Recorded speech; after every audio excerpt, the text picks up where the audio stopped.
So just to add to what Igwe said, right? There's been a movement from being just an MC to becoming an entertainer. A performer. Not a performer, an entertainer. An entertainer. Yeah. So you have to be all encompassing, right? You should have a little bit of skill of dancing skill, you know. Yes, I have seen that a lot at course. weddings. I do that a lot at events too. Is that dancing? Yeah, we do the you know what they call the American shuffle. Yeah, the shuffle dance. Yeah, the cha-cha slide. Yeah. I had to put all that in the mix to make my own audience and guests always enjoy me. Now back to the question you've asked. In the course of my journey as an MC, I've been able to change the narrative when it comes to handling some particular kind of events like the northern part of Nigerians kind of weddings.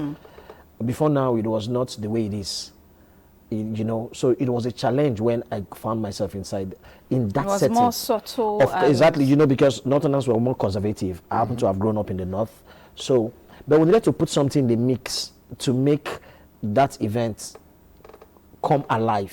So what I did when I got there was Is your definition of coming alive same with their definition of coming alive? Of course. So what I now did was we now introduce games to Northern weddings. Yes, and that has also now works. That now works well too for Southern. So I always tell people this, and when I do this comparison, people get shocked.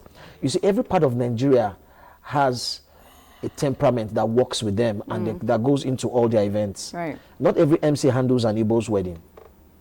Okay. Yeah. Not every MC handles a Yoruba's wedding. Not every MC handles a Northern wedding. And not every MC handles a Southern wedding. Right. So this will shock you now because I'm trying to understand. Okay, so this is it now. You know, when it comes to the Igbo weddings, the Igbo man is somebody that you don't bring under control. For example, in an Igbo wedding, it gets rowdy a lot. Yeah, we like activity. Good. So not every MC can fit into that mode. Right. Exactly. Not every MC can actually get into that mode to handle an Igbo But you wedding. know, at events like that, so they speak their languages a lot. Of course. Is that supposed to be a barrier? Of course, it's not a barrier.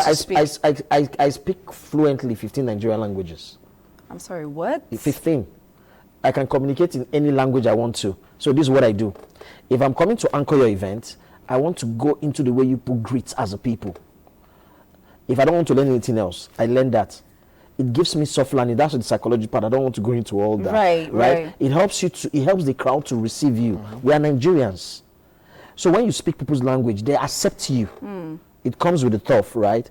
So the challenges that come with our kind of job is your inability to, as an MC, to be able to know the kind of people you're working with so that you can flow with them. So this is it. People now prefer to have MCs at their weddings than having comedians.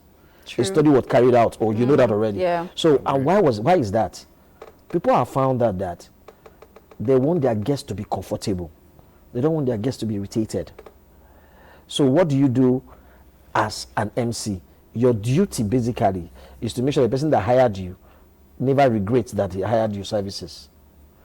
So why? Because why they moved from comedians to MC was because comedians were taking undue advantage of their guests, putting them in the spot for the wrong reasons. Right. You know? So